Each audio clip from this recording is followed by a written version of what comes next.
Posibleng humantong sa isa na namang diplomatic protest ang investigasyon sa dalawang survey ship ng China na namataang dumaan malapit sa Philippine Rise sa loob ng ating exclusive economic zone. Nakatutok sina Ivan Mayrina at Maki Pulido. Nakalabas na kahapon ng exclusive economic zone ng Pilipinas ang dalawang survey ship ng China na dumaan malapit sa Philippine Rise. Batay sa satellite monitoring ng isang American maritime expert, nakita ang dalawang survey ship na nakatambay malapit sa Philippine Rise, isang underwater plateau na nasa northeastern seaboard ng bansa.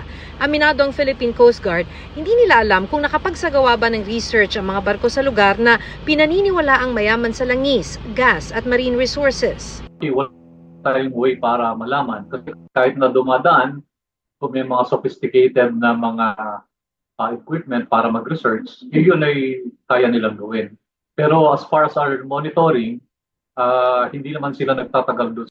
Sa monitoring ng Philippine Navy galing Guangzhou, China, mga survey ship dumaan malapit sa Philippine Rise at dumiretso patungong Pacific Ocean. Sa United Nations Convention on the Law of the Sea o UNCLOS, maaaring makidaan sa EEZ ng ibang bansa pero kailangan ng pahintulot kung magsasagawa ng research. Nag-deploy na ang PCG para mag-monitor sa Philippine Rise.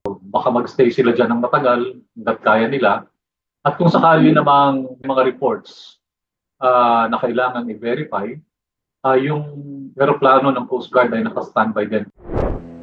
Ang gustong malinawan ng National Security Council, anong ginagawa ng dalawang research vessels ng China sa bahagi ng Dagat Pasipiko kung saan may exclusive sovereign rights ang Pilipinas. Walang problema kung innocent passage o napadaan lang sila. Pero mabagal din kasi ang takbo nitong mga barkong ito, no? It could be argued that they were just innocently passing through that area, but according to reports nga, they were seen loitering. Kaya depende sa kalalabasan ng iniutos sa investigasyon sa Philippine Navy at Philippine Coast Guard, maaaring humantong ito sa isa na namang diplomatic protest na ihahain ng DFA. If they are conducting marine research in the area, mali po yun.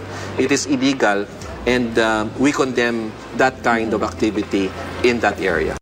Base sa ruling ng United Nations Commission on the Limits of the Continental Shelf noong 2012, ang Pilipinas ay may exclusive sovereign rights sa Philippine Rise na dating kilala bilang Benham Rise. Matatagpuan ito sa silangan ng mga lalawigan ng Isabela at Aurora at pinaniniwala ang mayaman sa mga mineral at natural gas. Para sa GMA Integrated News, Ivan Mayrina. Maki Pulido, nakatutok 24 oras.